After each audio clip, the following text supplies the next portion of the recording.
Welcome to episode 11 of Amateur Hour CX, a podcast on the state of cycling from our point of view in the grassroots ranks, or pretty much whatever strikes Eric's fancy based on who he could trick to come on the show today. We're brought to you by Rift. Keep listening to hear more about a special offer from the Helderbergs of New York. I'm Mark Walling, and here's your host, Eric Schillinger. Hi, Jordan. Hey, how's it going? I mean, it's good, except I've got all these warnings, and now I have to proceed with caution, so I don't know what to do. Throw caution to the wind. I think we should just keep going with reckless abandon. That makes more sense. Based on this situation, what would you advise that we eat? Based on this current situation, proceeding with caution? Yeah. I don't know. I think we're going to talk a lot about kale today, so maybe go with that. I just ate 5 Girl Scout cookies. Is that okay? I was impressed that you were able to stop at 5. It was actually very hard. I had the whole box, and I was like, should I bring these with me over by the computer? And then I was like, no, I'll just eat 5. And I simultaneously, consciously decided that was a responsible thing to do, and was like, oh man, I shouldn't eat any of these probably. Oh well, here we go. I'm actually pretty impressed with your self-control on that front. Is it true? Is it can you confirm, is it medically true that once you pop, you can't stop? Yeah, I have heard that is in fact true based on lots of research. Self-directed research? We should probably talk to, tell our audience who doesn't know what's going on, except, all of these clever jokes about things to eat and computers not working, aside, that we're talking to Jordan Dubé. Am I saying your last name right? I can't. Yeah, you are actually. Not very many people do, so I'm kind of accustomed to answering to pretty much anything. But yeah, Jordan Dubé. Sweet. So Jordan Dubé. Hello, Jordan. Welcome to our show, Amateur Hour Cyclocross. Or I've been yelled at now for not saying it the right way. Amateur Hour CX. If we say cyclocross, I'm giving. Thank you for having me, regardless of what the name of this podcast is. You are like a a person who's knowledgeable about bicycles. Is that safe to say? Yeah, I guess you could say that. It's kind of one of those things where you never really feel like you are, but I do know some things about bicycles. Well, what do you know? Why do you say you know some things about bicycles, but you don't really know what you know? So I am a professional, I'm going to say an elite amateur mountain bike racer. I have a pro license, but I think that pros are the people that are getting paid to do this job, and I'm really doing it for fun. So, elite amateur mountain bike racer, and I dabble in some cross as well. And yeah, I work for a coaching company. I work for Cycle Smart. I'm the staff nutritionist there and the operations director. And so I know a little bit about the sport. And you went right to the heart of it. We've had this sort of ongoing thematic conversation through a number of episodes about whether or not and it's not to challenge people, but just to say, are you a pro? Is someone a pro? So you feel that despite having a pro license, you are not a pro because you have a job that is not just pedaling. Is that fair to say? Yeah, I think, bike racing is part of my job. I feel like it probably increases my credibility with my clients and the people that we work with at Cycle Smart. But yeah, it's not what I'm getting paid to do. It's something that I will probably continue to do for the rest of my life in some capacity.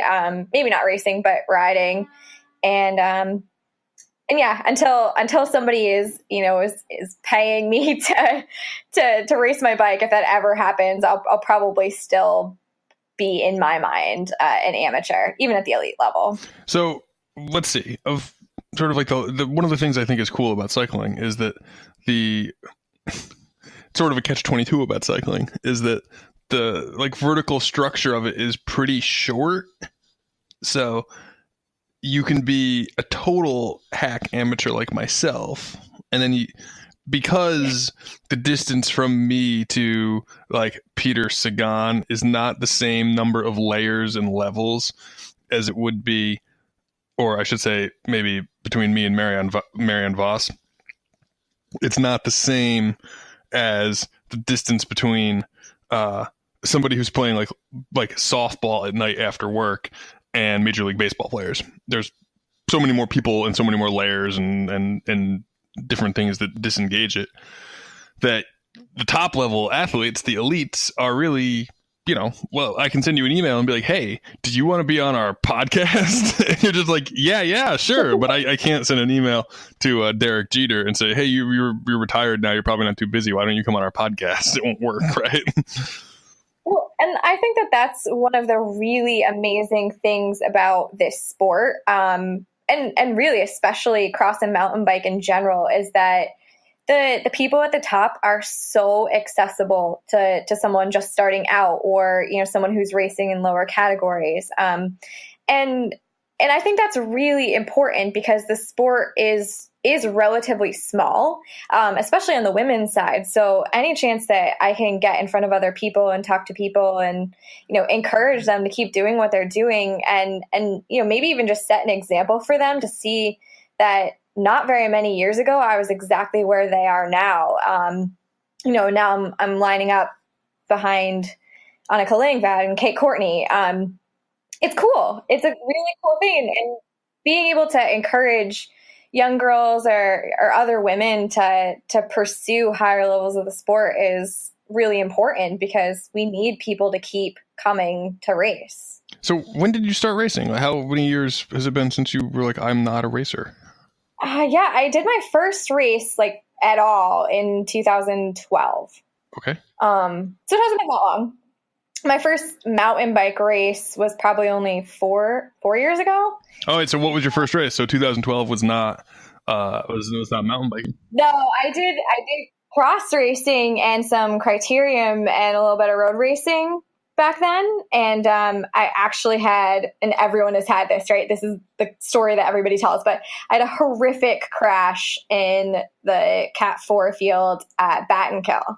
Of course. I'm sorry to hear that, but that's just everyone's story of doing Battenkill if you did it a couple times. Right? It is. It's honestly, it's the same story everyone tells. So I continued racing throughout that whole season, on the road and in crits, and kind of tried to race it out of myself, and just really didn't feel it. I just wasn't really coming back from that the way that I wanted to.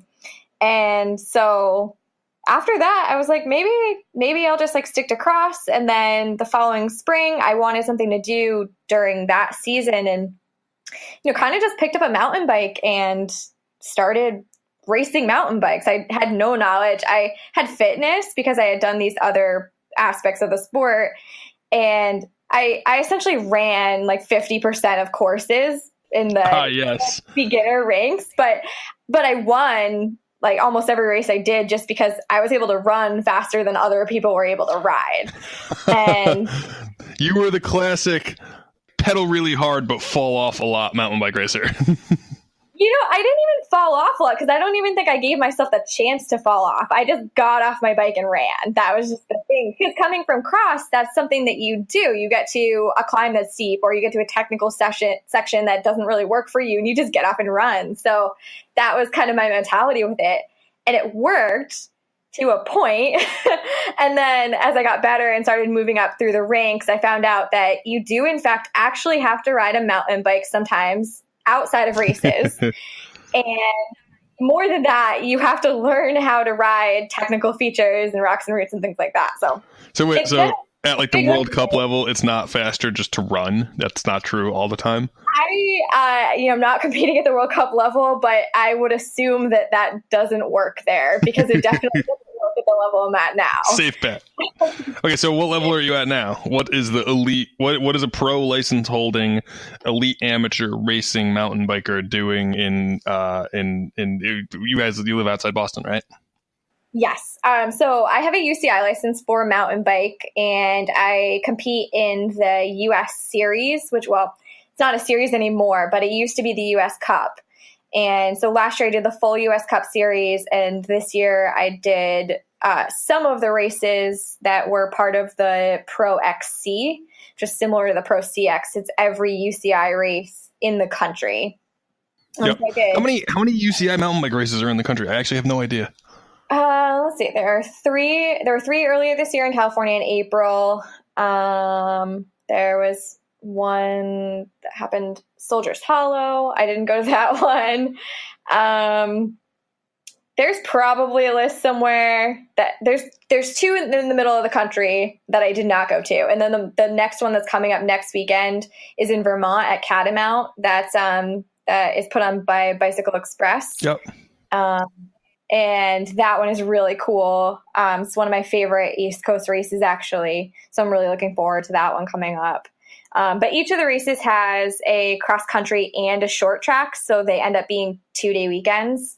Right on. Which is really nice. And the California block is cool because it's 3 weekends in a row. So you end up doing 6 races within a 3-week span. So that makes that trip really worth it.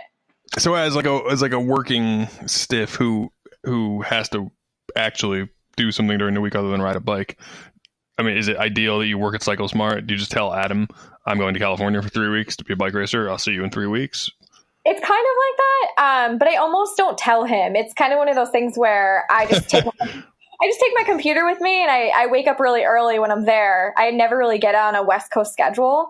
I just stay on East Coast stuff. So that means I'm, on team calls at 7 a.m. when I'm there instead of 10 a.m. here. But I'm able to keep doing my job, which is great. It's kind of seamless no matter where I am. And that's one of the amazing perks for working for a virtual company, that I can do my job from anywhere. And our coaches are all around the country. And we all have kind of these team meetings where we all call in kind of like this and talk about different topics or subjects that we want to cover, different research that's come up, things like that. So when you say you don't usually tell Adam that you've gone, does that mean that if he listens to this, it's going to be when he finds out that you take off to California for 3 weeks in the middle of the spring? No, definitely not. He knows what I'm up to all the time, but it's just a matter of not necessarily needing to tell him where I am, because I'm still going to be doing my job. Does Adam ride mountain bikes, or does he only ride cyclocross bikes and road bikes? Adam has a mountain bike. He actually has 2 mountain bikes right now. And I think he has really good intentions for them. He wants to ride them more. He wants to maybe do a little more racing. I don't know. He's done a couple races. He did, I know he did Adam's Farm last year, and I think he's done Winding Trails as well. So he's dabbled in the local mountain bike scene. We don't have a mountain bike equivalent of crossresults.com so that Mark can just pull from the internet what people are doing, which it just makes me sad now I realize. Maybe it's really funny because Colin races mountain bikes. Yeah, maybe we can make this into like our first effort to convince Colin to now create, I don't know, what would it be? Would it be mtbresults.com? You're probably not the first person to ask for He's that. probably just like, no, I just don't want to have to do anything else. I'm not doing it again. You already send me too many emails asking me to figure out ways to make your points better. You just suck. You can't have better points. That's what he says to me. So you are a nutritionist, right? I was internet stalking you just today, and I saw a list of questions. I was like, oh, he went straight to my LinkedIn. I did. I went straight to your LinkedIn, and then I considered sending you a resume. I didn't actually. No, I just went to. There's this website. It's crazy, actually. I don't know if you know it exists. I don't want to say it wrong, so I'm just going to spell it out so we can make sure that you get to the right website. It's JORDANDUBE.com. I don't know if you've seen that one. Yeah, I have heard of that website. Now I'm looking at it right now, actually. Hold on. Okay, now I'm looking at it. Okay, it says you had experience working with cardiac patients in the intensive care and cardiac step-down setting. And now look, I'm like an educated person, but I don't actually know what cardiac step-down setting is. I could take a wild guess. Can you tell the world what that is so we all know for sure? Yeah, so cardiac step-down unit is also called a telemetry unit, and it's where patients who are at risk for any kind of cardiac condition are placed on monitors. And essentially my job was to watch EKGs on a computer and take measurements of those EKGs periodically to make sure that all of the waves looked appropriate and nobody was dying. That's pretty heavy. That's heavier than making sure that I don't have a milkshake in my water bottle instead of water during the race. Yeah, it's really different. So I wasn't doing any kind of nutrition stuff in the hospital at all. I was working in the cardiac unit, and that's kind of where I became interested in nutrition, but that wasn't... Was there a correlation between... That wasn't the setting that I wanted to work in. Was there a correlation between people with cardiac conditions and like maybe the number of times per day that they attended a McDonald's? Is that like what the nutrition link was? Yeah, definitely. A lot of... What's the recommended number of times per day to get something from McDonald's? Is it less than 3? It is. I'm going to say less than 3. Yeah. Okay. Safe bet. Yeah. safe bet there. Less than 3. Okay, so you're reading. You're professionally reading EKGs, and things are bleeping up and down. And yeah, I mean, in a scenario, nothing is bleeping up and down. But yes. Okay. Well. But if we had an ideal scenario, we wouldn't be at the hospital either, right? Right. Okay. Did you ever have to shock yourself with the paddles because, you were engaged in a conversation with someone, for example, that was so boring you didn't even want to continue with it? Definitely not. I mean, working in hospitals it's so interesting because you get to meet some really neat people, and then you also meet some people that just want to make your life a living hell. And there are actually more of those living hell people than there are cool people, at least in my experience. But it sounds like promoting bicycle races. Well, I mean, the difference is like when you're in a hospital, you're part of a vulnerable population, right? Like you're sick, you're not at home, you're not comfortable, you're not happy. And so you kind of have to give those people some leeway because they're uncomfortable. They're not where they want to be. And, despite the fact that it's your job, to take care of them, you do tend to kind of be not treated so well all the time. But yeah, it's a bit of a thankless job. I have so many friends who are nurses, and I give them so much credit for what they do day in and day out. It's just really amazing. So that's you're working in the hospital, and you basically say to yourself, okay, this is pretty cool, but maybe it's not for me for like the next 35 years. I think I will get interested in sports nutrition. Yeah, kind of. Yeah. I mean, was sort of coincided at a time when I was getting more interested in bike racing. And so part of it was that I wanted to get better at bike racing, and I wanted to know all the ways that was possible. And so in some ways, the nutrition degree was a little bit of self-help. I have an undergrad degree in biology, so I've always been interested in science. But it was more like, do I want to spend the next several years of my life doing, physician assistant or nurse practitioner, or go to med school. And I didn't really want to go that route because I liked the flexible schedule I had. I liked racing my bike and riding all the time. And so I wanted to kind of advance my career in a way that allowed me to continue racing my bike and to potentially get better at it through learning about this kind of... Man, that's like an evil genius move. I'm going to get really smart. Okay, so then I had an idea. Maybe I should just reveal my idea, because this is basically... All right, let's hear it. I should tell you things that I could eat or have eaten before or during races, and then you should try to guess how I did in the race based on that. Okay, I've never played this game, but this sounds amazing. Okay. All right. Perfect. Good. So I've made a list which I have not revealed to you until just now. So I'll reveal some of these things. Okay. So let's see. First pre-race meal option: 2 scrambled eggs and oatmeal 2 hours before a hilly road race. What do you think the result was? No, I actually think you did pretty good. Okay. So I attacked on the first climb. How many people are there in this race? Like, what category are you racing? There's like all these questions that could factor into this. But I'm going to say okay. Okay.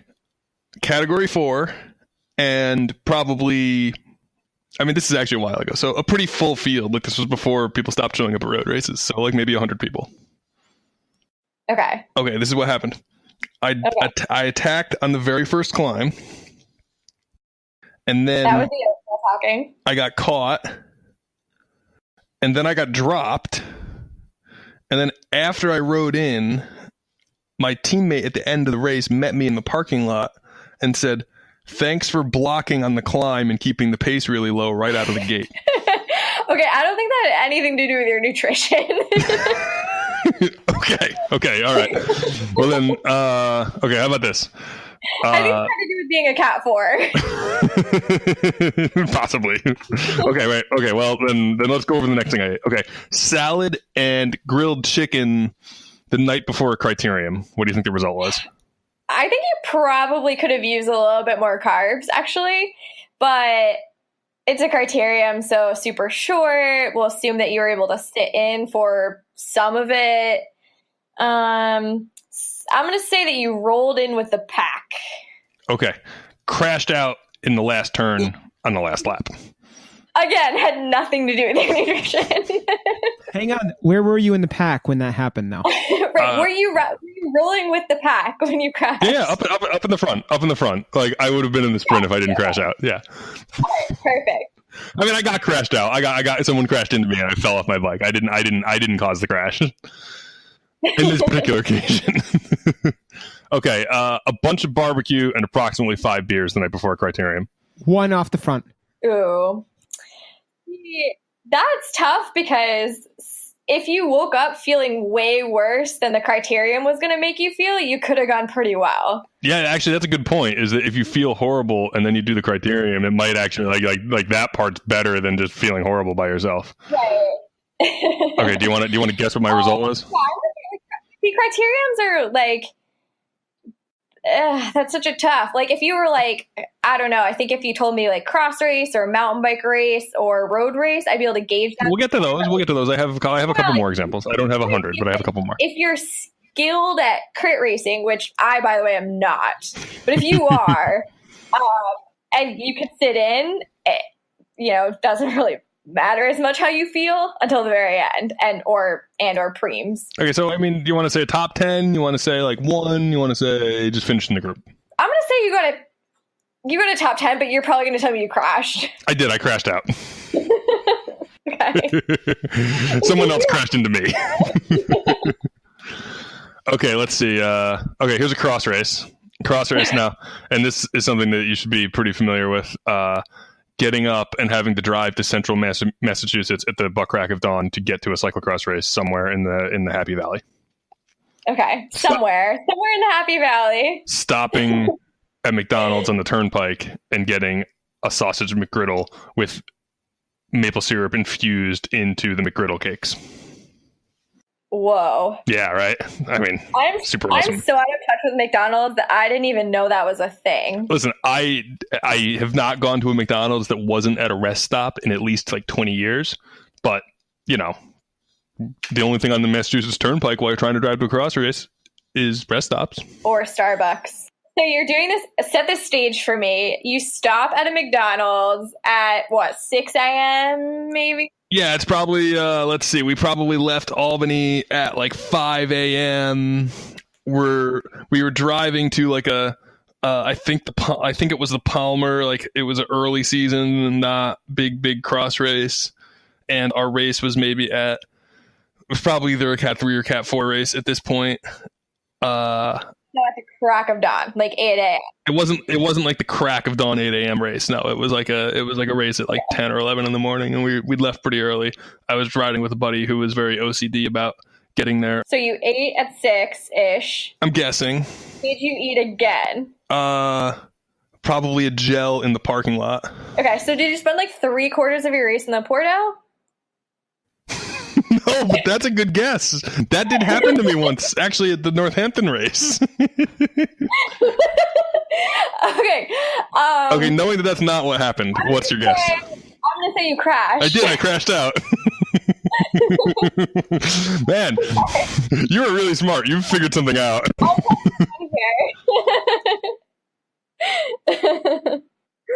Yeah, okay, so I know that this is literally how you get money, so you don't have to, like, divulge to the whole world, like, what the right thing to eat is at every moment, but, like, is it, okay, I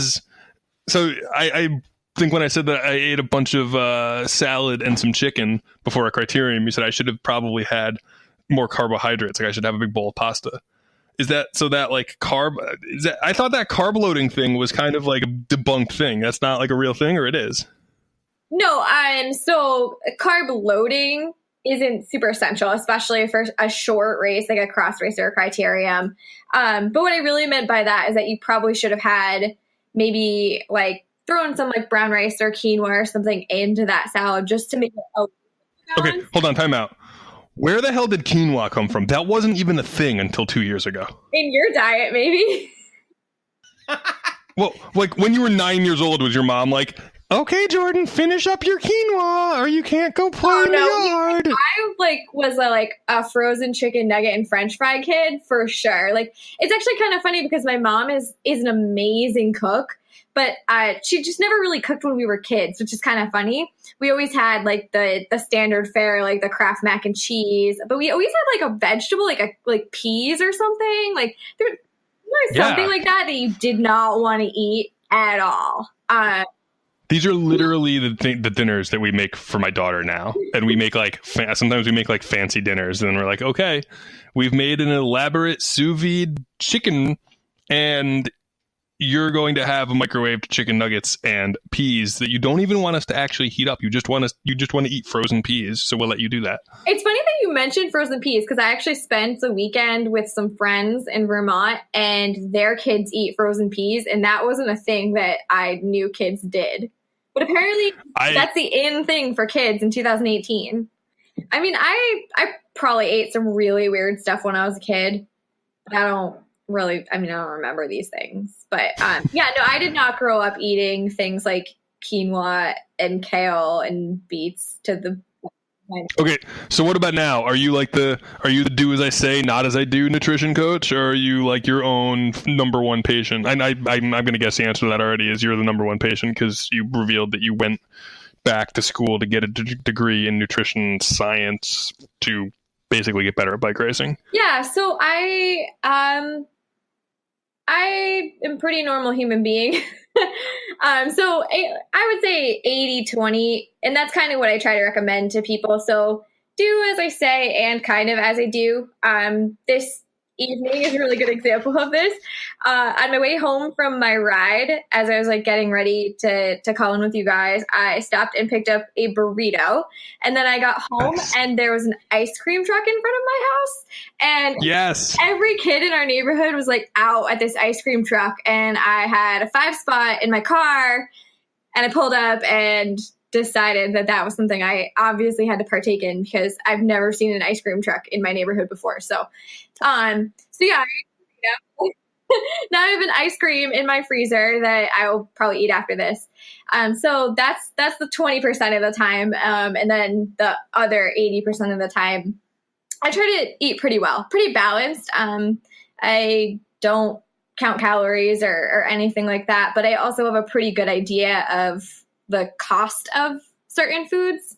So it's a little bit more ingrained in my mind than it is for most people. I think I kind of know what things are calorically better. Yeah, when you say cost, you're not talking about the dollars that that were associated with getting it. You mean the physiological impact of eating one thing versus another.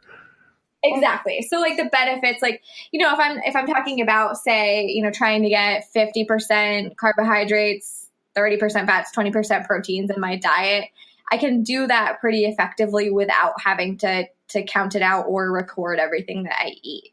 So that's a little different than what I have people do. I don't have everyone record what they eat all the time, but I do like people to get a good baseline for them and for me, just so we can figure out kind of like what little tweaks that we can make so that they can sort of continue with what they're doing without it having to be like this big full-time job. Because at the end of the day, like, food should be enjoyable. It's part of what we do socially, and it's a big part of our day every day. And if it becomes a job, then that's not fun for anyone, and you're way less likely to stick with good habits if it feels like work. So what if your job is actually chef? If my job is being a chef, or like if that's your actual job? If that's your job, like if it feels like it's work because you work at a restaurant. Well, I think it's a little different. I mean, I just don't want people who are like trying to like plan out their meals or grocery shop or eat all of the right things all the time. That part shouldn't feel like work, and it shouldn't feel like you're always being deprived of everything that you want, because it's really easy to just kind of go off the rails in that case when things get tough, when you have work stress, or, you go on vacation. It can be really hard to get back on track and feel a little bit pointless if it's really, really hard all the time to. Oh, that's a really, I actually have a legitimate question about that. Work stress. So I definitely am a victim of that, right? I'm like, okay, I'm going to have to get in shape for cyclocross season. I don't want to come in 46th place in the Cat 4 race again. I'm going to start eating salads for lunch every day and riding my bike. And then I'm like, oh, wait, I have to try a felony case and I'm really busy and I don't have time to do any of these things. The best move is to obviously go to Chipotle and get a burrito as fast as possible. Yeah. How much does that really matter? Does that matter a lot? Yes and no. It matters in that if that's a really regular habit, if it's so much of a habit that that's actually your normal diet, then that matters. That's actually a really good way to put that, though. Yeah, I understand. Okay, so if that's a habit, it's a problem when it's really actually what you're doing every week.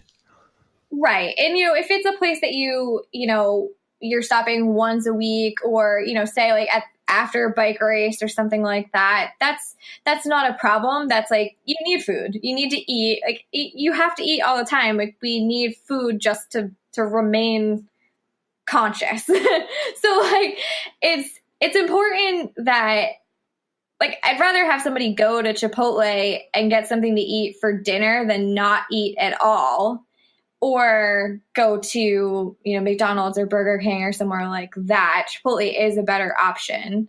But yeah, at the end of the day, like, if it's an occasion thing, that's not a problem. If it's, you're going there every day for lunch on your lunch break, then that's when it starts to become, that's your actual diet. That's what you eat. That's when it starts to be kind of an issue. Yeah, that makes total sense. That's actually really helpful advice. I know that you didn't come on our show to give me nutritional advice, but that helps me think about that, because there's a fine line probably, and I bet I'm on the wrong side of it. I bet that my theoretical diet and what I actually do is probably not the same. Well, I know it's not the same thing because I'm running around like a crazy person half the time. Yeah, and so, I think if you can kind of stick to that 80%, 20% rule, 80% healthy, balanced stuff that you could prepare at home, or at least is similar to what you could prepare at home, and then 20% of the stopping at Chipotle or getting an ice cream from the ice cream truck. In the context of a work week, that's actually so convenient. Is it contemplated that it's 80-20 because there's 5 days in a normal person's Monday through Friday work week, and that means that really only one day a week you should be grabbing a burrito or Wendy's or whatever the equivalent thing is? Yeah, I mean, it's kind of, it goes hand in hand with the, everything in moderation and not depriving yourself of the things that you want. So, But what if I want to have kale in moderation? What if I only want to have kale one day a week? I mean, you can only have kale one day a week. That's fine too. I think, kale is funny because it's so susceptible to like being a joke, but people actually really do like kale. Like it's the greenest vegetable you could possibly find, right? It's like the greenest leafy green. And so that's why it ends up being the butt of so many jokes. But like kale is actually really good. I think most people actually do like I think kale. that there's some secret society of kale lovers, and when you become a nutritionist, you're required to join it. And then it's like the Freemasons, where you have like the pyramid on the back of the dollar bill, but it really means you have to eat kale. It's like one of those things where like you just like you become like part of the secret society, and you all of a sudden your palate completely changes. Like, yeah. There's some kind of like, you know, mystical procedure you undergo. It's in that same pyramid that they're in Indiana Jones when they have to run from the guy who rips your heart out, but instead they.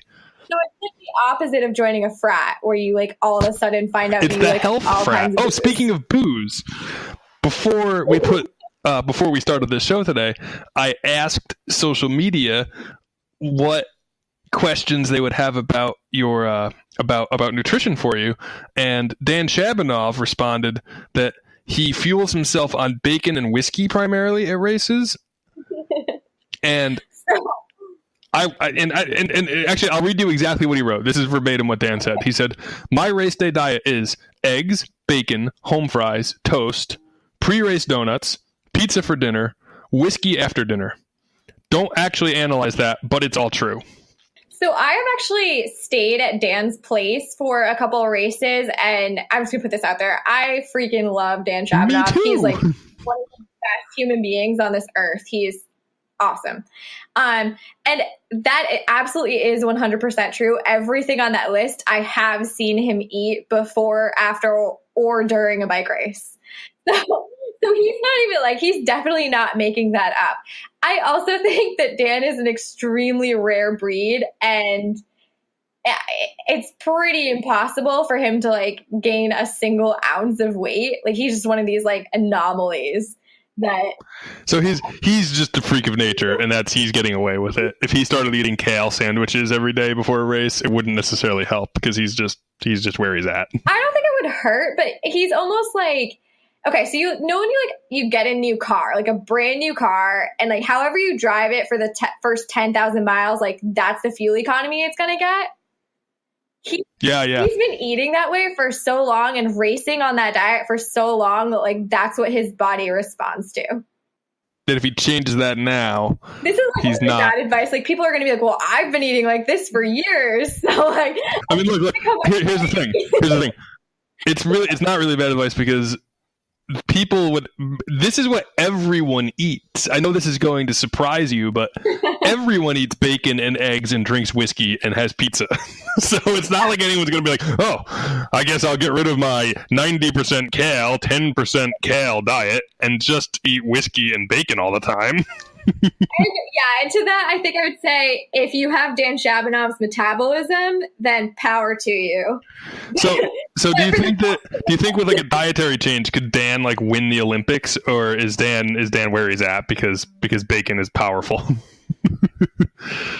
think that I don't think Dan wants to go to the Olympics.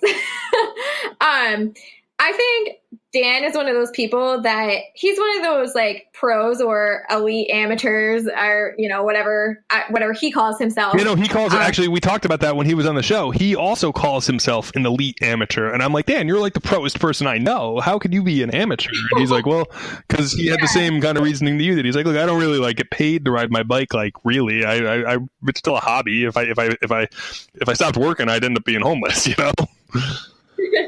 Yeah, I think that when like Dan is one of those people who like he's competing at a high level, but he also has this amazingly balanced life. Like he's figured out how to be really good at the sport while also like doing other stuff that's really cool and enjoying that whiskey and pizza and everything else. And I actually think to the point of being an elite amateur, it's so important to have that balance.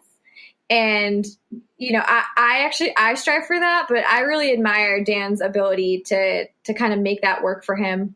I think it's really important, and it's something that a lot of people kind of lose sight of because we're all trying to be the best that we can all the time, but you know, we all have to live our lives outside of bike racing too, and eventually we won't be doing this anymore, and we'll need some other social circle or other experiences to fall back on. You think that I'm going to need social skills other than yelling at people about how to ride a pace line and then crashing in the last turn?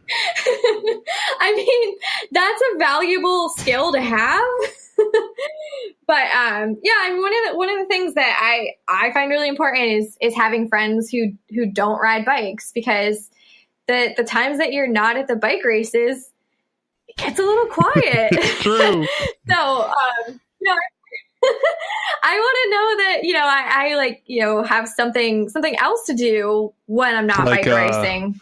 Like, I mean, like, if we weren't bike racing, what would we do? Like, you mean like riding bikes not at a race? Yeah, recreationally. Yeah, recreational bike racing. Recreational racing, you mean? Yeah. Yeah, what else would I mean? Of course.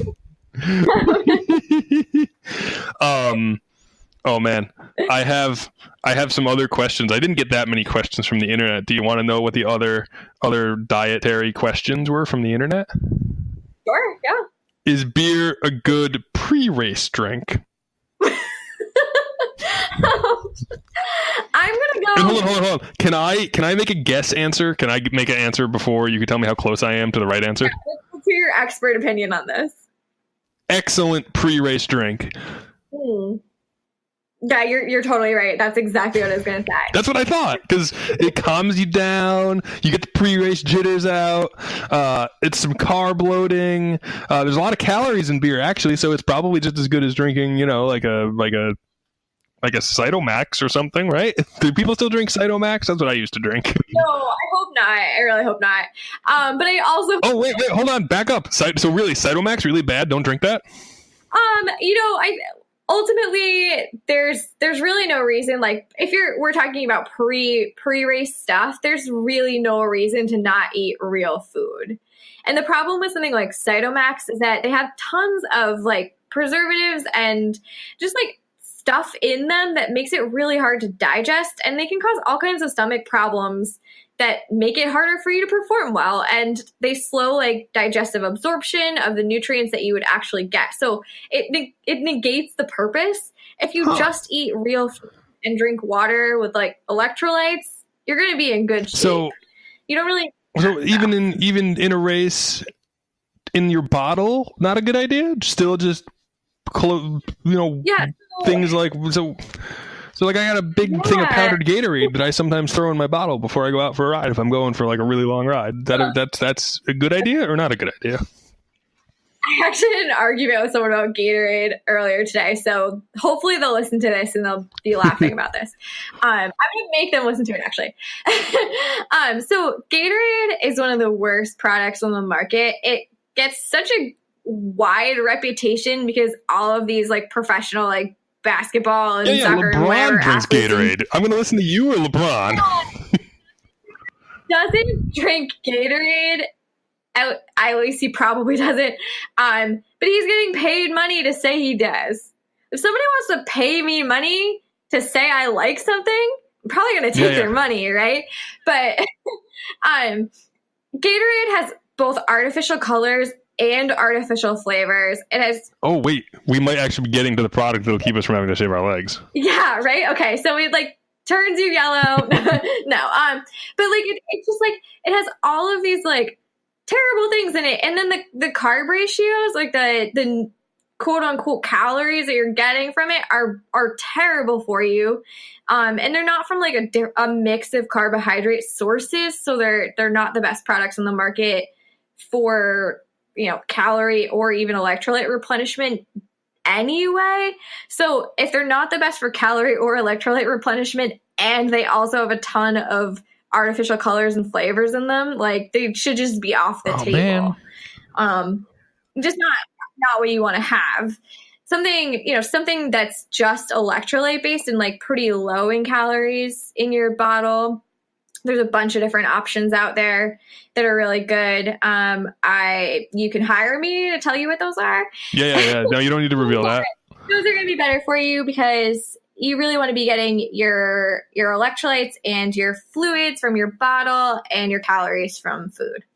So when I ordered on Amazon Prime for $12, enough dehydrated Gatorade to actually make 70 gallons, that was a bad move, is what you're telling me. And I was like, I won't need to buy any of this stuff for like 2 years. I can just have it. Great, $12. Not a good. Go donate it. Donate it to a soccer team. Bring it to the kiddie soccer field. Plus side there is that you only spent $12. That's true. If I bought enough Cytomax for 70 gallons of Cytomax, it would be like $200. Yeah, you don't need to buy that either. So don't buy that either. All right, crap. I like Gatorade though. I like to just drink it sometimes after I mow the lawn. Is that weird? Yes. Can I say yes? Yeah. Yeah, I asked you. I mean, I didn't say, don't tell me this is weird. I drink Gatorade after I mow the lawn if it's 90 degrees out. I mean, if you're sweating a lot, it's a really good idea to replenish your electrolytes. There are just better ways to do that. All right. What about fish? Is it really like brain food? So fish is great. So, fish is awesome. Wait, the music or the meat? Sorry, what? I'm talking about the thing that's swimming around in the ocean. So not the music. Okay. I did actually go to a fish concert once in college. It was pretty wild. I actually don't have an opinion on the band. I do have an opinion on the food, though. Okay, what's your opinion on the food? So fish is great. So it's super high in omega-3 fatty acids, which actually they combat inflammation. And that's really important because training and work and red meat and all these other things that we do to our bodies cause stress and inflammation. And so that those omega-3s, which are also found in things like walnuts and avocados, can reduce that inflammation. And that's really beneficial for the way that our cells function. So red meat is really pretty bad for you, right? There's really not like a whole lot of reason to eat lots of red meat. Not a lot of red meat. I'm not someone who's going to tell you not to eat red meat. I think that if you're getting red meat from quality sources like local, organic, grass-fed stuff, if you can meet the farmer that raised the cow, then by all means eat the meat. But if you're somebody who's eating burgers every day, you probably could use to cut back. Yeah. Like a couple of times a week, like 2 times a week, is totally fine in my book. I don't really have a problem with that. What about like the mercury in fish? My wife is pregnant and she's like been told to avoid eating a large volume of fish, which was hard because we were on the Cape for a week and I just wanted to eat clam chowder and lobster everywhere I went.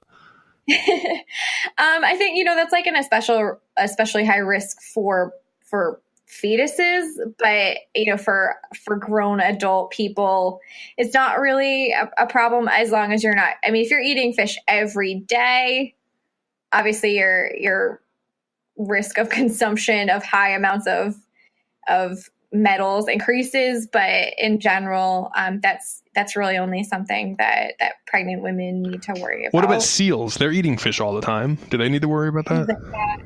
Their digestive systems are a little bit different than ours. Okay. As far as I know. All right. Can they drink Gatorade? I don't believe they have access to Gatorade. No, they don't want to be anywhere near a gator, I think. If you put a seal and a gator together, it'd be bad. They would be like, what is this color is unnatural and I probably shouldn't put that in my body. If only humans were that smart. I'm still just going to go with LeBron. People are like, a really nice color. I'm definitely going to drink this. That's a really good point. It's definitely not a color that anyone. Well, actually, it's kind of like Kawasaki green. Like a lot of people like that color on their, ATVs and things. Okay, what about carrots? What about carrots? Supposedly they make your vision better. Is that true? So carrots have beta carotene, and beta carotene can improve your vision. But if you have poor vision already, you're probably going to turn orange from all the carrots you'd have to eat to actually see any kind of benefits. And that can actually happen if you eat a lot of carrots. You actually can turn orange. Yeah, I've heard of that. That's true. Definitely. Excessive amount of carrots. It's something around a 3-pound bag of baby carrots. How does this happen to you? Somebody didn't want to get glasses in middle school. And you probably have glasses, right? Yes. Yes. Yeah. I mean, and the unfortunate thing about a lot of the benefits of some of like the micronutrients in foods is that you need like extreme concentrations to see any kind of like real marginal gain from them. So you need to eat them anyway because you need a balance of vitamins and minerals, and like fruits and vegetables are really good for you because they're high in fiber and low in carbohydrates, and there's a million other reasons why you should be eating them. But the marginal gains from beta carotene is not one of the reasons why you probably absolutely must eat things like carrots. Okay. All right. What about milkshakes? How many milkshakes should I have each week? It depends on how many boys you're trying to bring to your yard.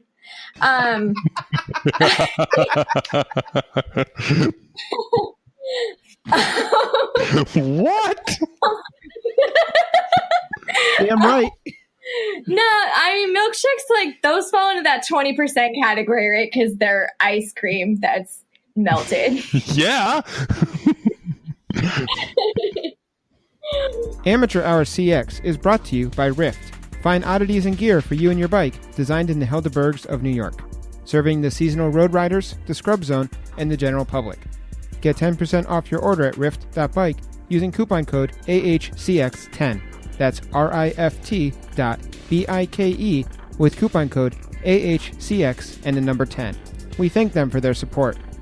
So we've talked a lot about nutrition, but nutrition is it half the battle? Is it 80% of the battle? How much is nutrition the battle? I think nutrition it's half the battle. It's more important than people think it is. You can do all the training in the world, but if your diet is not great, then it's going to affect you more than you realize. So are you also doing training, or are you just being very careful with what you eat and then riding your bike at a race? Yeah, I only ride my bike at races, and I just eat really well, and it just makes up all the difference. No, I do a fair amount of training, both on the bike and in the gym. Oh, that surprises me. So you're not just doing intervals; you're like in the gym working out. Yeah, so I do my intervals and then I go to the gym. Like in the same day? Yeah, sometimes. This is why you're like an elite racer. Yeah, so on Mondays, I will just go to the gym and I won't ride. That's kind of like my day off the bike. But then on Wednesdays, I'll do a bike workout and I'll also go to the gym. So what are you doing? What are you doing when you go to the gym? Do you have like a specific gym you go to, or you just go like down to like, the Yeah. I go to this awesome place called Iron Village. That sounds so tough.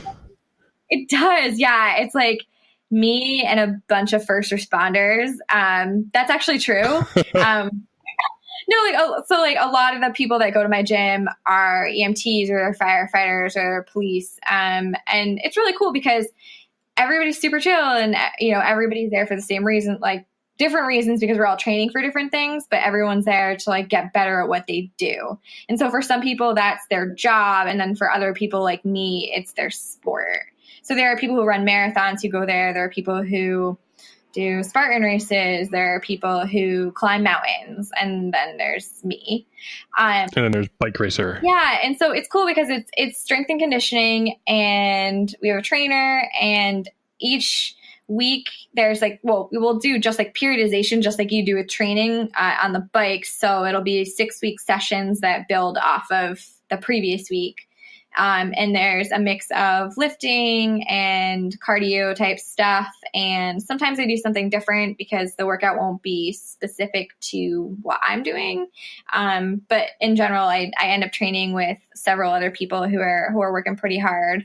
And it's really cool. I really enjoy it. And I feel like it's made a difference in both my bike handling and strength on the mountain bike, which has been really helpful. And it's been good for me because it's allowed me to kind of drive my bike versus just riding it. And that might not make sense for someone who doesn't kind of race mountain bikes, but I feel like I have a lot more control over what I'm doing because my upper body strength now more closely matches my lower body strength in a way that it didn't before.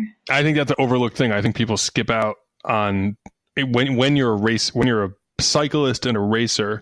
Too many people don't think about the importance of having, sort of balanced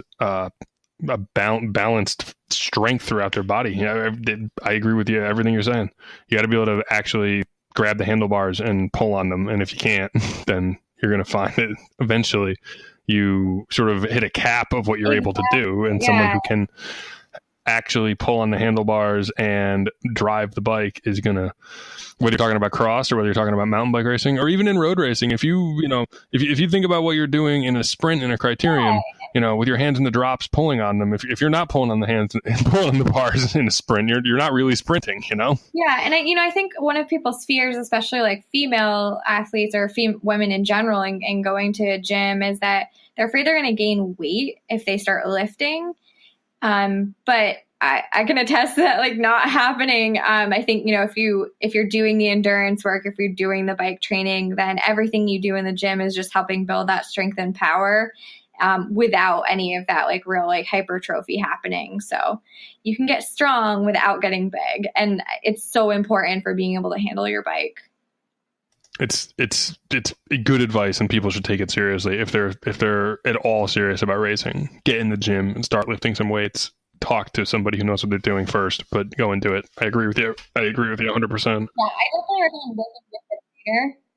Like, don't just like go into a gym and start like lifting stuff, but work with a trainer who knows. Don't just go, I pick stuff up and put it down. That's not a good move. Yeah.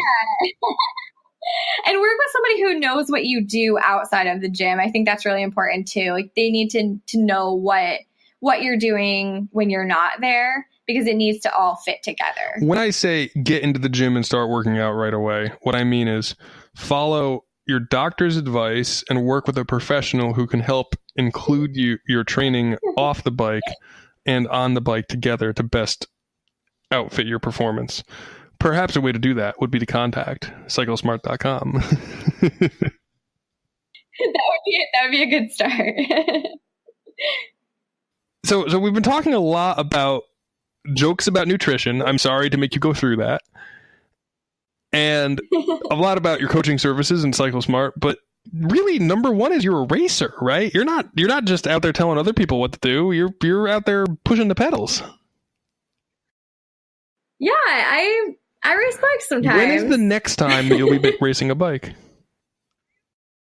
I will be racing a bike this coming weekend, and that will be at Eastern Grind, which is the final UCI race on the American calendar. Man, so that's got to be a relatively big deal. Where is that race? Oh wait, I do know where that race is. Is that at that's in Vermont, right? It's at Catamount.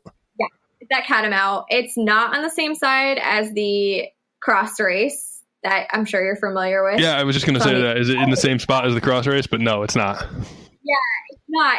I've raced there in years when it was on the same side as the cross race, and it was not super fun. And now it is in the woods, and it is very fun. That's awesome.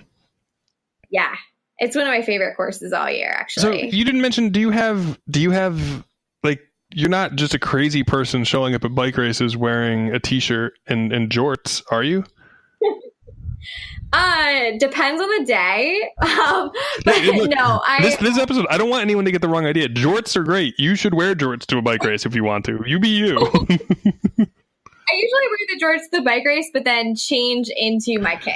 Do you have like bike clothing? I do. So I race for this little team. So it's a team, but it's also a privateer program. So I'll get to that in a little bit. The team is Craft Factory Racing, and there are 4 of us. It's me, Don Snoop, Stephen Hopengarden, and Meg Davis. Meg Davis is a up-and-coming U23 mountain bike racer, and I'm not going to say this. I have big hopes for her, but she can do whatever she wants. She's great. If she doesn't want to be a bike racer forever, that's fine too. but right now, she's riding with us, and she's having a good time, and she really likes it. So we hope that she kind of sticks with it.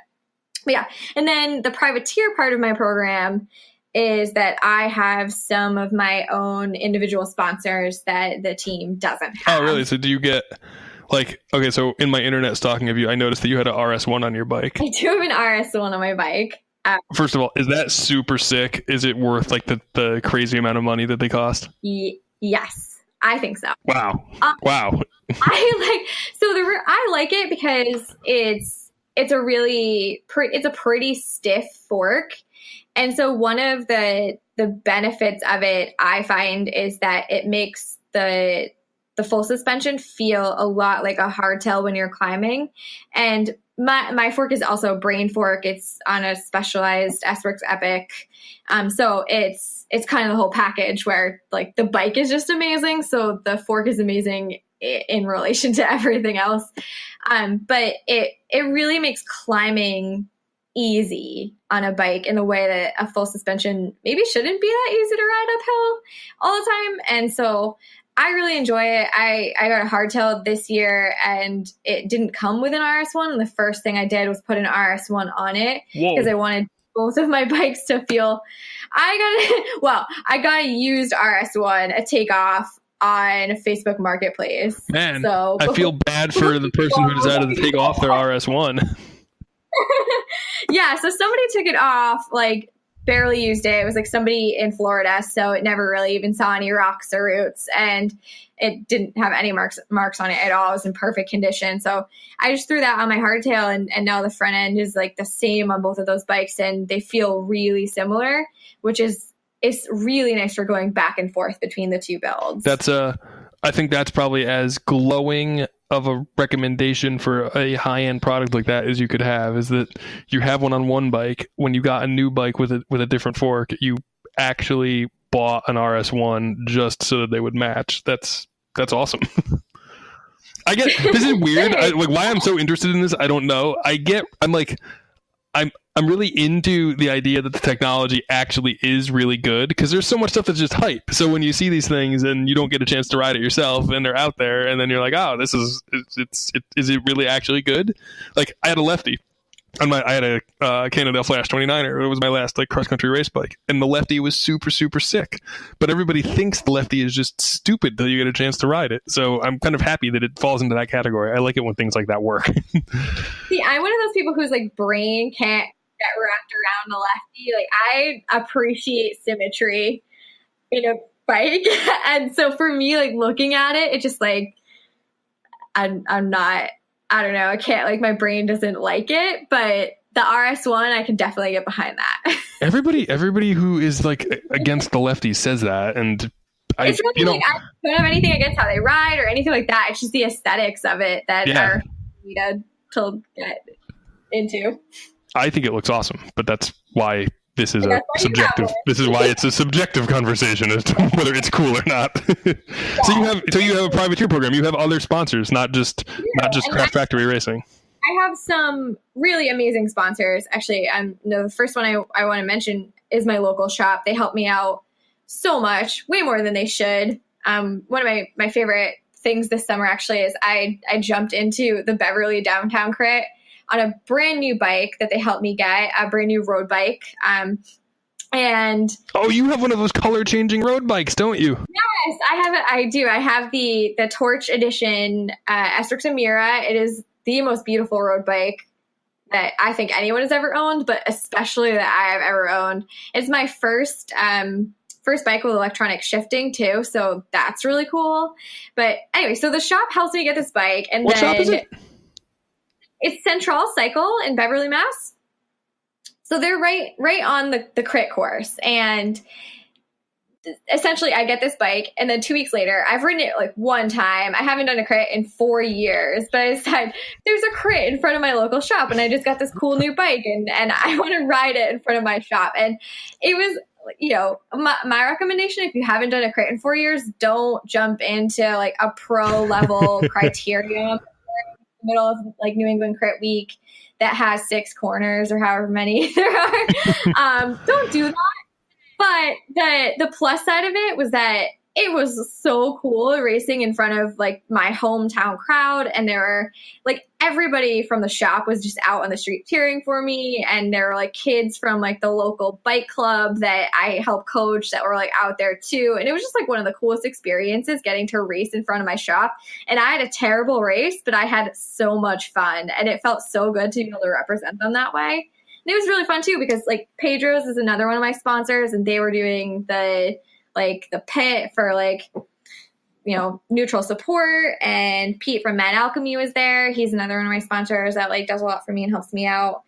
And then all my bikes are outfitted with some amazing wheels and tires. My wheels are from Maple.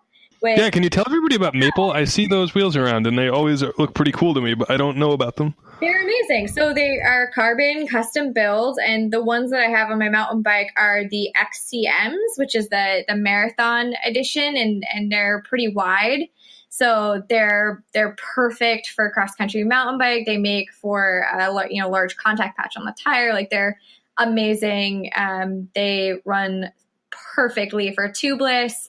I have one set that I've run for like a few seasons now, and they're like perfectly true and they're great. And I'm not, I'll go so far as to say I'm not skilled enough to be gentle with wheels. I'm pretty hard on them actually. And they just hold up so well. And, the company is amazing. They'll lace the rims to whatever hubs you want, whatever pattern you want with whatever spokes you want. You can get whatever color logos you want. There are a bunch of different rim options. They do road wheels. They do cross wheels. They do sets they have like a XTX, which is, you can run them on the mountain bike and the cross bike, and they're UCI legal. Like they just have so many cool options, and yeah, great company and amazing. If somebody wanted to check them out, where do they go to? They can just go to Ride Maple, ridemaple.com, and tell them I sent them. That would be awesome for you, because you get great wheels. It'd be great for me, because sponsorship, it doesn't come easily, and so companies have to sell things to actually be able to support you.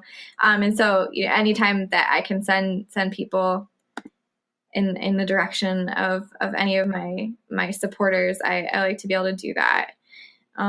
So check out ridemaple.com. I'm going there right now, and I'm going to order some wheels.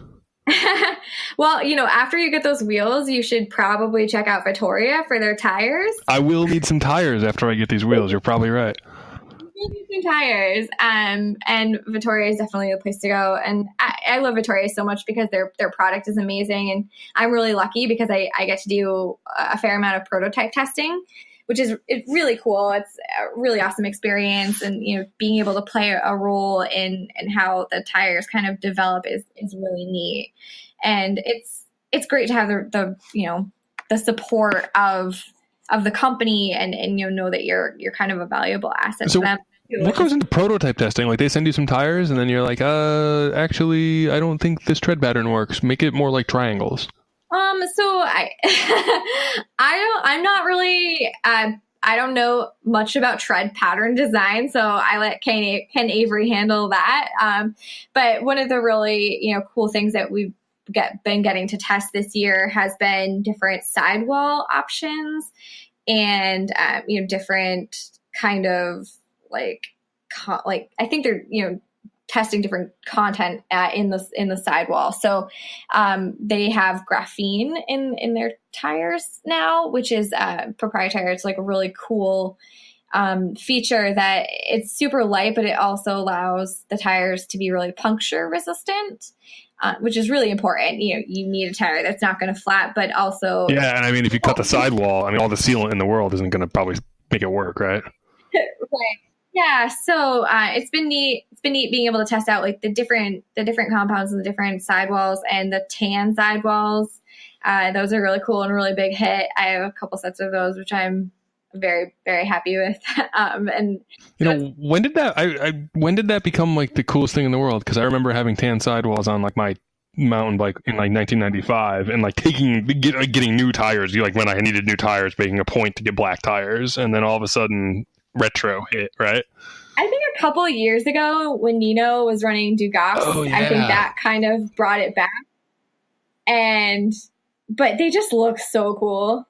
They look super cool. It looks, and I think that's why, because it looks a little bit like your Nino running Dugas Tubulars custom-made mountain bike tires. Yeah. And that's like the really cool thing about the Vittoria tires too, is that they're tubeless tires. They ride like they're tubulars, and that's such a cool feature in a clincher.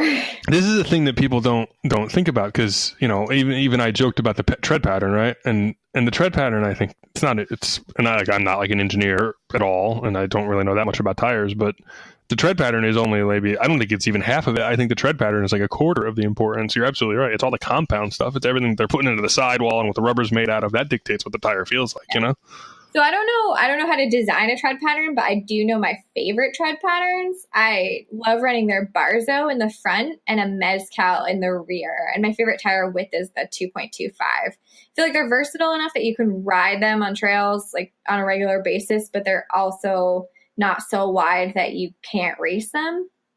So it's kind of like the best of both worlds. They also offer a 2.35 and a 2.1, so you can get skinnier or wider from there, but so 2.25. 2.25, that's the Goldilocks tire. It's just right. Yeah, for me anyway. I go as wide as I can go. It's consistent with my actual shape of myself, so I feel like the bike should match up. Now you've actually got me like looking at the Vittoria website and interested in the tires, and so you can tell this is a successful pitch, because people listening to this will do this, I'm sure. Awesome. We shouldn't. So Mark, leave this in here. Seriously, if you're listening to this, go check out the website. I actually back in the day, Victoria didn't brand their mountain bike tires as Vittoria. You know that, right? I'm sure you do, because you're a Vittoria athlete. Do you remember GX tires? Well, Vittoria still makes like a lot of tires that are not branded Vittoria. Yeah. They're branded with people's labels. I used to race on GX. Man, what was the tire, the tread pattern? It worked super good, but it was like crazy Looney Tunes back in the day. I ran a 1.8 in the back on a 26-inch wheel, which... Was it a Goma? No, I think it was called... a Sedona, actually. It was a GX Sedona. And it had all these little, like, sort of cup-shaped little C, like, bitey pieces, and it was really round. I liked it because they were before like huge air volume was a thing. They were like these big rounded, like balloony, big air volume tires, and they rode like bouncy. It was really nice. Not bouncy in a negative way. I mean, they were like cushy. They had like a feel to them that other tires didn't have. Yeah, I mean, this stuff is awesome, and like I said, like Ken Avery's like a wizard. He knows how to design an amazing tire, and on top of that, he's a super stellar human. He just will he'll give you the shirt off his back. And everybody else at Vittoria is really great too. And I just feel so supported by that company, and they do a lot to support women in racing and women in cycling in general. So they're one of my biggest supporters, and I love being a Vittoria athlete. I hope I can continue to be one for as long as I'm racing, because they're really amazing to work with. And I think that's something everyone should consider. When you're buying stuff and you're shopping, there are brands out there that are trying to grow the sport, and they're supporting racing and supporting women in cycling and doing all of the important things that really we're really trying to do. We joke a lot and we say stupid things on the podcast, but when we're running the Nicross series, we're trying to do it so that we can grow women's racing. We're not doing it. Certainly not doing it because it's like easy or, makes us a lot of money. It actually costs me money, So when you know that there's a company out there like Vittoria, go buy tires from them. That's a reasonable plug. Yeah. And then when you're going to fly across the country with your bike to do a bike race or a Gran Fondo or a family vacation, you should pack your bike in a Thule bike case. Because you definitely should. That's a very good idea. I would not make it across the country, and neither would my bike. Are you sponsored by Thule? I am sponsored by Thule, and I'm so lucky to be a Thule athlete, because you have the greatest combination of sponsors, and I'm serious, because these are I'm not sponsored by Thule. I'll give you the pitch for Thule. I'm a firm believer in literally every Thule product. Anytime there's something that can be bought and there's a Thule version of it, I just go and buy it. I pay full retail for stuff. I try not to pay retail for anything. I pay retail for Thule products that I can just go to EMS and buy if I have to, because they always make the best version of whatever the thing is that they're making. It's spectacular. Yeah, I agree. And the reason why they have the best of everything is because they do so much market research and they do so much product testing, and they really care about putting the best product out, and they succeed. And it's just they're an amazing company to work with as an athlete, but just in general, anyone who's traveling for work or for business, or who commutes to their office and carries a backpack. I mean, they have stuff like that for everything. They just came out with hydration packs. They've got, their racks are phenomenal. I have the T2 Pro rack on my car, and it's the best rack I've ever owned. It's incredible. It's amazing. It's so overbuilt. It's like nothing can happen to this thing, and nothing will happen to my bike when it's on it. They just came out with this really cool car awning. Like, yeah, their stuff is amazing. I have to check out the car awning. I've got a Thule roof rack on my car. Oh, so a friend of mine who is not like a bicycling friend, when I got my car that is now I've had for a few years, but the car that I got when I was trading in the TDI, and he saw it and he said, it's too bad that they can't make like these bike racks and stuff like hold up, because, look, you got your new car and look, the bike rack on it. I mean, it already looks, like it's beat up. I mean, what if this car is brand new? It's been 3 months and your rack looks like this. And I was like, listen, man, I got this rack in 2003. It's been mounted on 5 different cars. And he was like, wait a minute. This rack is, I don't know, whatever, do the math, 15 years old? Well, it was less than that at the time. It wasn't 15 years. It was a few years ago that this conversation happened.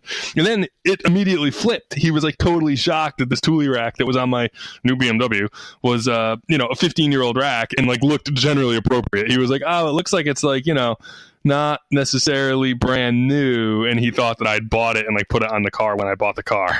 And it was like 12 years old. Yeah, I mean, I think like that might be their only problem, is that their stuff is too good. Like it just lasts too long. But they just keep coming out with such new, like, cool stuff that, I think there's always a reason to shop Thule. Like they have something for whatever your travel needs are, or whatever, your vehicle needs are, or your strollers or campers or whatever else you're doing. And I've got one of the tow behind trailers, and I mean, it's an exercise in like product design. It does so many cool things. You can transform it from a bike trailer to a jogging trailer to like this sort of just a rugged, like all-purpose trailer that, like, if you're going to the park and you just don't want to have like a trailer that's gonna, or a stroller that's just gonna tip over the first time you push it on grass. It's awesome. My daughter loves it. I just find her in it. Like, I'll be like, "Where's Abby?" And then like, wait a minute, she's in the yard in the stroller. What? Which I shouldn't probably admit. Sometimes I don't know where she is, but I mean, for like 10 seconds, I mean, But she's in good hands because she's in a Thule product. Always keeping an eye on her, even if I'm not.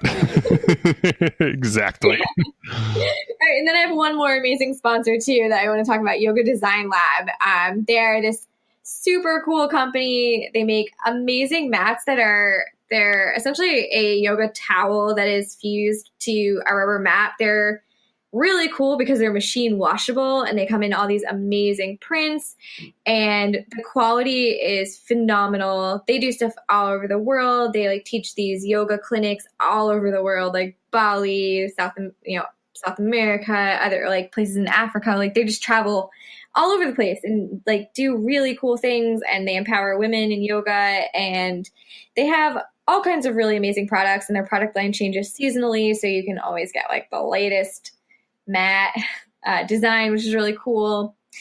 And I really like working with them, and I use their stuff for yoga, but I also use it for things like foam rolling and stretching. And I use like their hand towels for when I'm on the trainer, and I use their like full mat size towel when I travel, because I don't want to like pack a heavy towel, and this thing is super light and dries super quickly. So their products are really, I've been able to adapt them for use in cycling and kind of other ways. And I use them for yoga too, but you can use them in a bunch of different venues. And and their stuff is really amazing, and you should check them out as well. Yoga Design Lab. everyone should check them out. And that's a good point. There's a lot of times where you need a foam roller or a towel or a mat or something, and having like a go-to that is just automatically works is good for people to know. They should check it out for sure. The cool thing too is that their mats are like, they have offer different thicknesses. So they have like a commuter one, and they have a travel one, and they have like your home, like the standard mat, and they're all different thicknesses, but they all fold. So you don't have to roll them. You can fold them, and then they pack a lot easier. That's good to know. Like I said, machine washable, which is huge because mats. And that's got to be ideal for like, I'm just thinking even you're at a cross race and you're in the parking lot and you just need something to sit on while you stretch, and then boom, there you go. This thing is not taking up your whole trunk while you're just so you have something to sit on. Yeah, and I took that trip to do that racing block in California earlier this year, and I packed a yoga mat in my bike bag, and it's just like folded up super small and just thrown in there. And so super easy to like take with you wherever you need to go. Perfect. Good stuff. How many bikes do you have? Hold on, I have to do some math here. I have 4. I think I have 10. How many mountain bikes? 4. Like, wait, are these yours or is this household shared inventory? No, these are just mine. Just mine. Oh, you've got to have, because Don's got like probably also got 10 bikes, right? I have 10 functional bicycles, and then I have 2 Richard Sachs frames or frame sets. Wait, how do you have 2 Richard Sachs frames? Well, so actually, I have Amy Dombrowski's old bikes. Yeah, both of them. Did you know Amy? I did know Amy. I didn't know Amy. I didn't know her well, but I knew her. I knew her well enough that news was a pretty big shock. Yeah, that was really bad news. That was shocking to me, and I only knew her as a racer, like as a personality. I didn't know her personally. Yeah. Well, that's I have her. How'd you end up with her bikes? That's cool though. So, I know Richard Sachs pretty well. Do you know this? I know Richard Sachs pretty well. I don't know this. No, I didn't know that you knew Richard Sachs at all. Yeah. He and my dad have been friends for like a really long time. Like pretty close friends. And so Richard's like... So when you're like, I have friends who aren't bike racing friends, is like Richard one of your not bike racing friends because he's like friends with your dad? Well, he's friends with my dad because once upon a time, my dad was a bike racer. Oh. He was a pretty accomplished local road and criterium racer back in his day. And he met Richard that way, I think. They've known each other a really long time. And so my dad introduced me to Richard, and I actually got the bikes. Amy had left the team, and I got the bikes before her accident happened. So it wasn't like hey, here, take these bikes now. But yeah. I had been riding and racing them actually for a couple years. And yeah, so that's how I got them. I got them from Richard. But were you like on the team, or did you like get these hand-me-down bikes because he was like, okay, I need somewhere to like ditch them? No, I was not on the team. And my dad bought them for me from Richard. Richard is so welcoming, and I've always felt kind of like I've been a part of the Richard Sachs team family. I love spending time with those guys at races, and even now, like these many years later since I was riding those bikes, not many, it hasn't been many, but a few years later, I still like try to kind of park next to them like any chance I get, just because they're so great. His wife Deb is amazing, and the people that they have on the team, Dan Shabanoff as an example, they're just great people. Like they just gravitate towards this kind of really neat part of the cross culture, and I like them. I like spending time with them. If there was royalty in cyclocross, Richard would certainly be the king. I think if there's royalty on the internet, Richard would absolutely be king. He would be king in cross. He would be king in frame building. He's a pretty special guy, and he has a lot to offer the cycling community, and I think that he's a really important part of it. For sure. Oh, I wonder if Richard wants to be on our podcast. I wonder if Richard knows about our podcast. Because now you've had Dan. I'm talking about him like he should be your next guest. You want me to do is you want me to email Al Donahue and tell him he can't be on the show next. I have to get Richard instead. Oh, Al's on next? I'm going to text Al right now and be like, canceled. Canceled. Well, text Richard too. Tell him he's got to be on. No, actually, I think you should have Al on your show next. And the reason why you should have Al on your show next is because Al and I and a couple of our other friends at Cycle Smart are putting on these really cool events in the next couple of weekends. Are you talking about Cross Camp? Yeah. Cross Camp. Cross Camp this year is August 4th and 5th, and also August 11th and 12th. Both weekends have offerings for beginners through elites. We offer something for everyone. We have people who are, finishing in the top 10 of UCI races who come to camp, and we have people who have never raced cross before who just got a bike or are borrowing a bike. So there's really something for everyone. Both weekends offer that. And one of the things that we really pride ourselves in at Cycle Smart is that we're not just teaching skills, we're teaching the why those skills are important and the why the execution of those skills matters. And we provide a lot of feedback to our campers, and we get a lot of really, really positive responses, and people come back year after year after year. And it's fun for us because we're always trying to evolve and make it a better product. And we'd really like you to join us. So, yeah. Where is Cross Camp? I for those listeners who may be interested in checking it out and don't know. Yeah, so those two camps that I mentioned are in Western Mass in Southampton and Northampton, Mass. We use this great vineyard. A friend of Al's, Ed, owns this vineyard, and that's where it is. So we hold the entire weekend there in Southampton. And the vineyard actually is called Glendale Ridge, so you can check them out on the web. I don't know the web address, but they definitely have one.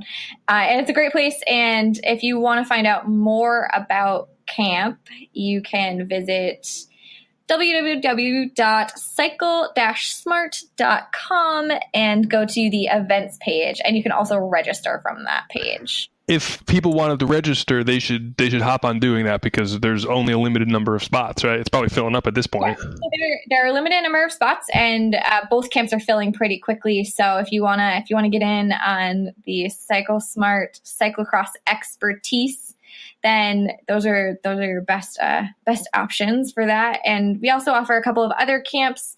We have one actually in Canada and Alberta, and then we have another one in Stillwater, Oklahoma, and that one is September 15th and 16th. That one's on Bike Reg, just like our other camps are, so you can find that information. And then there's another one in Wisconsin too, right? Yep, there's another one in Wisconsin, and that one is on August 18th. That's a one-day clinic, and that one's in Madison. And now that's in addition to the mothership clinics, which are in Southampton, Massachusetts, right? At Glendale Ridge Vineyard. And those two are the 4th and 5th, and then the next weekend, right? What's the next weekend? The 4th and 5th, and the 11th and 12th. And we're talking about August. Yes. And we do this cool meet and greet on Friday night, but it's completely optional for campers. So, we've actually gotten questions in the past about people who can't make it for Friday. And that's not a problem at all. But we always like to be available to people on Friday so that you can kind of meet the coaches and talk to us and get your T-shirt ahead of time, kind of thing. So who are kind of the cool? Who are the big coaches? Who are the people that would warrant me signing up to come and see this? Yeah. So as always, we have Adam, Al Donahue, Jacob Fetty. Those are our three main coaches who are there for the entirety of the whole camp block. So they'll be at both camps. And I actually think that Mike Vandenham will be there both weekends as well. Ellen Noble is coaching for us the first weekend, and Stephen Hyde is coaching with us the second weekend. Wow, that's pretty cool. Yeah, it's really great having them. So they've both come through Cycle Smart as clients, and they're both actually coached by Al. And so it's really cool because they know the methodology that we teach because they've learned it. They've been taught it themselves, and then now they can kind of relay their experiences to our campers. And a lot of people. If there was a theme for the methodology, is there like a one sentence explanation, or is it like you got to come and you got to see the whole thing to understand? An elevator pitch. We don't actually have an elevator pitch for camp, and maybe that's something we should have. But I think the biggest takeaway from camp is that you have an opportunity to learn things you maybe didn't necessarily know you needed to know, or were weaknesses in your own training. And it's a great opportunity to get rid of bad habits, to learn good habits, to reinforce those good habits that you already have, and to just generally jumpstart your cross season and give you that foundation that you need to practice the skills throughout the season. I mean, it's got to be a big advantage. In August, people are hanging out and doing nothing and racing mountain bikes. Actually, people are probably racing mountain bikes, and if you go to the camp, you're like, boom, I'm locked and loaded for cross season. It's great because we're constantly adding new features too. So as courses get more and more technical, which I think we've been seeing over the past few years with more of these pro only lines and things of that nature, it's actually really important for these higher level athletes or aspiring higher level athletes to really buff up their technical skills. And so we every year have been adding more and more of those kinds of features. And it's great because camp gives you this kind of risk-free opportunity to try these things out and practice them multiple times with feedback. And the feedback is the really important part, because you can get so much better at something so quickly when someone is, talking to you about what went right, what didn't go right, showing you a playback of you doing this specific task. So you can just learn so much faster that way. And maybe you thought you were efficient at something, but it turns out that you actually could improve your skill a lot in a way that would make a difference in your performance in racing. I mean, I found that I attended the camp with Al many years ago and left the camp basically saying, wow, all the things that I thought I was good at, I'm not good at. And the things that I thought I really needed to improve, actually I can improve easily on. They're my strengths. And it totally changed my approach to racing. It was crazy. Yeah, it's great. And I mean, the other amazing aspect of camp is the camaraderie and the people that you get to meet through being at camp. It's 2 whole days of being, out in these skills sessions with other like-minded people. And that's really cool. And it's fun to see people make new friends at camp, and then they go to these races and they have this whole group of people that they know, that they've already met. And that, that's great for new people, but it's also great for people who have been in the sport for a long time. And I think it, gives you an opportunity to engage with people who have both been in the sport for a long time and who participate at a really high level, like Hyde or Ellen, and also with people who are just starting out. And if you're somebody who's kind of in the middle like me, it's nice to get both of those vantage points, and you get this opportunity to see where you came from and also where you potentially could go. I think that's really cool, and camp brings all those people together in one place in this casual and that's really cool. atmosphere. I mean, it's got to be a unique opportunity to sit down with all of those folks, have the opportunity for feedback, have the opportunity to look closely at your own skill set, and at the same time have an array of people who are everything from, I mean, do you have real pure beginners at camp? I can't imagine there's too many people who are like, I have not done a cyclocross race, but I'm here, right? It's got to be people who are like, maybe they did a season or something and now they're interested in doing it, taking it seriously. We get a lot of those people, but then there's also, those few people who haven't done it, or maybe they've been out of the sport for 10 years and they want to come back to it and they don't really remember where to start. Camp is the best place for you. That makes sense. If I ever decide that I'm going to be real, being a racer again, I'd probably show up at camp right away. Well, maybe this is your year. I'm going to guess that this isn't going to be my year. Maybe next year's your year. That's what I've been saying every year. It works great. It has been a pleasure talking to you. It's been so nice talking to you too. If people wanted to get a hold of you on the internet, say, I'd like to talk to you about about maybe a nutrition plan, or I want to just follow you when you're racing, is there a couple of spots to check? Maybe Instagram, or maybe just check out your website? What's a good way for people to do that? So, if you go to my website, you'll also find links to all of my social media there. So that might be the easiest way. So that's www.jordandube.com. Perfect. It's been a very nice night talking to you. Thank you for being on our show. Yeah, thank you for having me. Thanks for joining us for this episode of Amateur Hour CX. You can find me on Instagram and Twitter at mwalling. Eric pretends he's a show account, which you can follow at Amateur Hour CX on Twitter. Please don't forget to visit our sponsor, Rift, who helped make this show possible, as well as all of Jordan's sponsors, because it is important to support those who support our sport. And don't forget to subscribe in your podcast player of choice so you get our next episode in a couple of weeks. Thanks. See you then.